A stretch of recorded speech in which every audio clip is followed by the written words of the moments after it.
currently sat in the litigation and dispute resolution team in Dubai. I previously sat in London with the private equity team.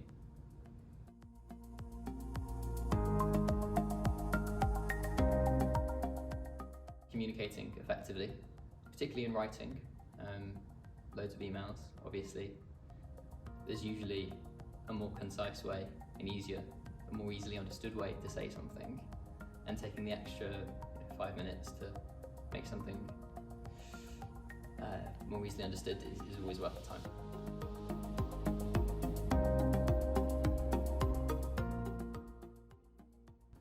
So I studied Arabic at university, and one of the great things about the job I do currently as part of the litigation team is I'm constantly having to use Arabic sources, particularly legislation. It can be really useful, especially when wanting to understand how a law has changed, because you might have two different translations into English that haven't done it in the same way. So if you have someone that can go back to the original Arabic and get a sense of, okay, well, here's what's actually changed, or here's what we think the policy behind that is, and this is how it might be interpreted, that's always an enjoyable process. Other thing I like about working here is that there's a certain entrepreneurial spirit. I think everyone gets the feeling that things are changing quickly,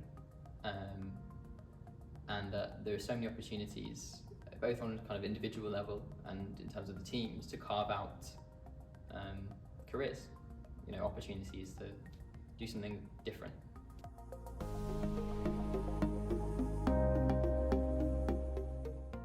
Some interview tips I would suggest. So firstly, think out loud. Often a question isn't about what you know, it's about how you think.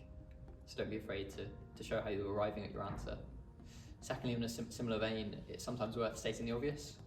A lot of commercial issues can be quite common sense, where there are points to be made that are obvious, but if you don't say them, the interviewer doesn't know that you know them.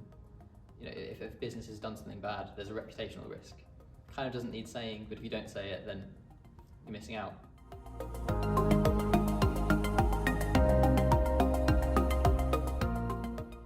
I would say something that has really stood out to me about Clifford Middle East, and particularly being here in Dubai, and maybe partly this is because we all sit on one floor here, is that it doesn't feel siloed. The teams speak to each other. You get the feeling that everyone knows everyone, and I've never felt, despite being so new, despite being a trainee, that my voice shouldn't be heard. People are very willing to hear various kinds of opinions, perspectives.